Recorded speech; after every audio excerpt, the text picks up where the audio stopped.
അർജുനെ രക്ഷിക്കാൻ ആവശ്യപ്പെട്ട് സുപ്രീം കോടതിയിൽ ഹർജി അഡ്വക്കേറ്റ് സുഭാഷ് ചന്ദ്രനാണ് റിട്ട് ഹർജി സമർപ്പിച്ചത്. ഹർജി ഇന്ന് തന്നെ അടിയന്തരമായി പരിഗണിക്കണമെന്നാണ് ആവശ്യം. ബൽറാം നെടുങ്ങാടി വിവരങ്ങളുമായി. ബൽറാം, ഹർജിയിലെ ആവശ്യം എന്താണ്? ഇന്ന് തന്നെ പരിഗണിക്കാനുള്ള സാധ്യതയുണ്ടോ? അനുജ, ഈ അർജുൻ്റെ രക്ഷാപ്രവർത്തനം അത് ഈ 4-ാം ദിവസമാണ് ആരംഭിച്ചത്. ഇന്ന് 6-ാം ദിവസമായിരിക്കുന്നു. ഇതുവരെയും അർജുനെ രക്ഷിക്കാൻ കഴിഞ്ഞിട്ടില്ല. ഈ ഒരു പശ്ചാത്തലത്തിലാണ് ഇക്കാര്യത്തിൽ സുപ്രീം കോടതിയുടെ ഇടപെടൽ ആവശ്യപ്പെട്ടുകൊണ്ട് ഹർജി സമർപ്പിച്ചിരിക്കുന്നത്. അനുച്ഛേദം 32 അനുസരിച്ചുള്ള റിട്ട് ഹർജിയാണ് സമർപ്പിച്ചിരിക്കുന്നത്. ഈ ഹർജി ഇന്ന് തന്നെ പരിഗണിക്കണം എന്നാണ് ആവശ്യപ്പെട്ടിരിക്കുന്നത്. എന്നാൽ ഇന്ന് സുപ്രീം കോടതി ചീഫ് ജസ്റ്റിസ് DY ചന്ദ്രചൂഡ് ഡൽഹിയിലില്ല. ഈ ഒരു പശ്ചാത്തലത്തിൽ അദ്ദേഹം ഇന്ന് തൊട്ടടുത്ത മുതിർന്ന അഭിഭാഷകനായ മുതിർന്ന ജഡ്ജിയായ ജസ്റ്റിസ് സഞ്ജയ് ഖന്നയെ നേരിൽ കാണാനാണ് അഭിഭാഷകർ ശ്രമിച്ചത്, ഇന്ന് തന്നെ പരിഗണിക്കാൻ ആവശ്യപ്പെട്ട്. എന്നാൽ അതിനിടെ തന്നെ ഇപ്പോൾ ചീഫ് ജസ്റ്റിസിന്റെ ഭാഗത്തു നിന്നും ഹർജി നാളെ പരിഗണിക്കാമെന്ന അറിയിപ്പ് ലഭിച്ചിരിക്കുകയാണ്. ഇപ്പോൾ നമ്മളോടൊപ്പം ഈ ഹർജി നൽകിയ അഭിഭാഷകൻ അഡ്വക്കേറ്റ് സുഭാഷ് ചന്ദ്രൻ ചേരുകയാണ്. എന്താണ് ഇപ്പോൾ ഏറ്റവും ഒടുവിൽ ഇതിന്റെ ഒരു സ്റ്റാറ്റസ്? രാവിലെ ഞങ്ങൾ ഈ ഹർജി ഫയൽ ചെയ്തതിനു ശേഷം വെക്കേഷൻ ഓഫീസർ മുമ്പാകെയാണ് ഇത് മെൻഷൻ ചെയ്തത്. വെക്കേഷൻ ഓഫീസറോട് ഇത് ചീഫ് ജസ്റ്റിസിന് മുമ്പിൽ ഇതിന്റെ അടിയന്തര സ്വഭാവം അറിയിക്കാൻ വേണ്ടി ആവശ്യപ്പെട്ടു. അപ്പോൾ അദ്ദേഹമാണ് പറഞ്ഞത് ചീഫ് ജസ്റ്റിസ് മദ്രാസിൽ ഒരു പ്രോഗ്രാമിന് പോയതുകൊണ്ട് ഡൽഹിയിലില്ല എന്നുള്ള കാര്യം ഞങ്ങളെ അറിയിക്കുകയും തൊട്ടടുത്ത സീനിയർ മോസ്റ്റ് ജഡ്ജായ സഞ്ജീവ് ഖന്നയെ കണ്ട് മെൻഷൻ ചെയ്യാൻ വേണ്ടിയാണ് ഞങ്ങൾ വന്നത്. പക്ഷേ വരുന്നതിനിടയ്ക്ക് രജിസ്ട്രിയിൽ നിന്ന് വെക്കേഷൻ ഓഫീസർ ചീഫ് ജസ്റ്റിസുമായി ബന്ധപ്പെടുകയും ഹർജിയുടെ കോപ്പി അദ്ദേഹത്തിന് അയച്ചു കൊടുക്കുകയും അദ്ദേഹം അത് കണ്ടതിന് ശേഷം നാളെ അടിയന്തരമായി പരിഗണിക്കാമെന്നുള്ള ഒരു നിർദ്ദേശമാണ് അദ്ദേഹം വെച്ചിരിക്കുന്നത്. പക്ഷേ നിലവിലുള്ള സാഹചര്യം അർജുൻ ഉൾപ്പെടെയുള്ള നിരവധി പേർ അവർ കുടുങ്ങിക്കിടക്കുന്നതായുള്ള സംശയമുണ്ട്. ഇവരുടെ ജീവൻ രക്ഷിക്കാൻ വേണ്ടിയുള്ള ഓരോ മണിക്കൂറുകളും വളരെ നിർണായകമാണ് എന്നുള്ളത് കൊണ്ട് തന്നെ അദ്ദേഹം 3 മണിക്ക് chief justice of India DY Chandrachud അദ്ദേഹം 3 മണിക്ക് തിരിച്ചെത്തുമെന്നാണ് ഇപ്പോൾ രജിസ്ട്രി എന്ന് അറിയിച്ചിട്ടുള്ളത്. അപ്പോൾ അദ്ദേഹം തിരിച്ചെത്തുന്ന മുറയ്ക്ക് അദ്ദേഹത്തിന്റെ വീട്ടിൽ പോയി അദ്ദേഹത്തിന്റെ മുമ്പിൽ മെൻഷൻ ചെയ്തുകൊണ്ട് ഇന്ന് തന്നെ ഹർജി പരിഗണിക്കണം എന്നുള്ള ഒരു ആവശ്യമാണ് ഞങ്ങൾ ഉന്നയിക്കാൻ ഉദ്ദേശിക്കുന്നത്. എന്തൊക്കെയാണ് ഈ ഹർജിയിൽ ആവശ്യപ്പെടുന്നത്?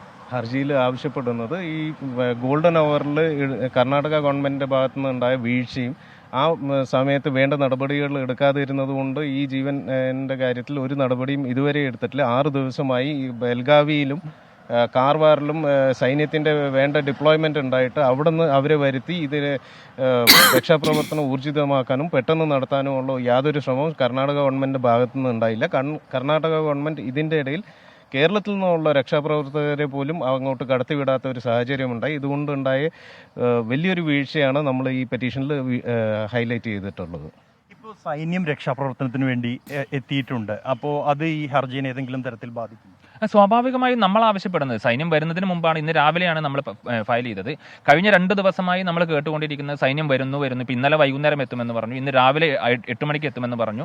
നമ്മൾ ഹർജി ഫയൽ ചെയ്യുന്നത് വരെയും സൈന്യം എത്തിക്കാണുന്നില്ല. അപ്പോൾ നമ്മൾ സ്വാഭാവികമായും നമ്മുടെ ഹർജിക്കകത്തും ഇന്ത്യൻ ആർമി എന്ന് പറഞ്ഞാൽ കരസേന മാത്രമല്ല, നേരത്തെ സൂചിപ്പിച്ചതുപോലെ തന്നെ അവിടെ നേവിയുടെ ക്യാമ്പുണ്ട് തൊട്ടടുത്ത്, അതോടൊപ്പം തന്നെ NDRF ഉൾപ്പെടെയുള്ള അങ്ങനെ വിവിധ സേനാ വിഭാഗങ്ങളെ കൂട്ടിയോജിപ്പിച്ചുകൊണ്ട് ഈ രക്ഷാപ്രവർത്തനം മുന്നോട്ട് കൊണ്ടുപോകണമെന്നുള്ളതാണ്. അതോടൊപ്പം നമ്മൾ അതിനകത്ത് പറയുന്ന മറ്റൊരു കാര്യം, ഇത് റൗണ്ട് ദ ക്ലോക്ക്. ഇപ്പോൾ ഇന്നലെയും കഴിഞ്ഞ ദിവസങ്ങളിലൊക്കെ നമ്മൾ കണ്ടത് രാത്രി 7 മണിക്കോ 8 മണിക്കോ രക്ഷാപ്രവർത്തനം അവസാനിപ്പിച്ച് പോകുന്ന ഒരു സാഹചര്യമാണുള്ളത്. രക്ഷാപ്രവർത്തനം എന്ന് പറയുന്നത് ഇതുപോലെ തന്നെ 10 മണി തൊട്ട് 5 മണി വരെ ചെയ്യേണ്ട ഒരു പ്രവർത്തനമല്ല. അത് റൗണ്ട് ദ ക്ലോക്ക് രാവും പകലും ചെയ്യണമെന്നും അത് ചെയ്യാൻ സാധിക്കുക ആർമിക്കാണ് എന്നുള്ളത് കൊണ്ട് തന്നെ ആർമിയെ പോലെയുള്ള സംവിധാനങ്ങൾ ഉപയോഗപ്പെടുത്തിക്കൊണ്ട് റൗണ്ട് ദ ക്ലോക്ക് ഈ പ്രവർത്തനങ്ങൾ നടത്തണമെന്നുള്ളതാണ് നമ്മൾ ഇതിനകത്ത് ആവശ്യപ്പെട്ടുള്ളത്. അപ്പോൾ ഇന്ന് വൈകിട്ട് 3 മണിക്ക് ചീഫ് ജസ്റ്റിസിനെ നേരിൽ കാണാൻ ചീഫ് ജസ്റ്റിസ് 3 മണിക്ക് എത്തുമെന്നുള്ളതാണ് ഇപ്പോൾ രജിസ്ട്രിയിൽ നിന്ന് അറിയിച്ചിട്ടുള്ളത്. ആ സമയത്ത് അദ്ദേഹത്തിന് മുമ്പിൽ മെൻഷൻ ചെയ്യാൻ വേണ്ടി ഞങ്ങൾ ശ്രമിക്കും. അനുജ, ഇന്ന് 3 മണിക്ക് ചീഫ് ജസ്റ്റിസ് ഡൽഹിയിൽ മടങ്ങിയെത്തുന്ന ഘട്ടത്തിൽ അദ്ദേഹത്തെ നേരിൽ കണ്ട് ഇന്ന് തന്നെ ഈ ഹർജിയിൽ അദ്ദേഹത്തിന് മുന്നിൽ മെൻഷൻ ചെയ്യുക എന്നുള്ളതാണ് ഇപ്പോൾ ഈ അഭിഭാഷകരുടെ ലക്ഷ്യം എന്നുള്ളത്. നിലവിലിപ്പോൾ നാളെ ഹർജി പരിഗണിക്കാം എന്നാണ് അറിയിച്ചിരിക്കുന്നത്. അതിനു മുമ്പായി ഇന്ന് തന്നെ ഈ ഹർജി പരിഗണിക്കുന്നതിനായി ഏറ്റവും മുതിർന്ന 2ാമത്തെ ജഡ്ജിയായ ജസ്റ്റിസ് സഞ്ജീവ് ഖന്നയെ നേരിൽ കാണാൻ ആവശ്യപ്പെട്ട ഘട്ടത്തിലാണ് ഹർജി നാളെ പരിഗണിക്കാം എന്ന അറിയിപ്പ് ലഭിച്ചിരിക്കുന്നത്. എന്തായാലും ഈ നിലവിലിപ്പോൾ സൈന്യം രക്ഷാപ്രവർത്തനം എങ്കിൽ പോലും ഈ കാര്യത്തിൽ ഇത്തരത്തിലൊരു മൗലിക അവകാശം, ഒരു വ്യക്തിയുടെ ജീവൻ രക്ഷിക്കാനുള്ള ഇടപെടൽ, അതിൽ സുപ്രീം കോടതിയുടെ ഇടപെടൽ അടിയന്തരമായി തന്നെ ഉണ്ടാകണമെന്ന ആവശ്യമാണ് ഈ ഹർജിയിൽ മുന്നോട്ട് വയ്ക്കുന്നത്. അർജുനെ രക്ഷിക്കാൻ അടിയന്തര ഇടപെടൽ വേണമെന്നാവശ്യപ്പെട്ടുകൊണ്ടാണ് സുപ്രീം കോടതിയിൽ അഡ്വക്കേറ്റ് സുഭാഷ് ചന്ദ്രൻ റിട്ട് ഹർജി സമർപ്പിച്ചത്.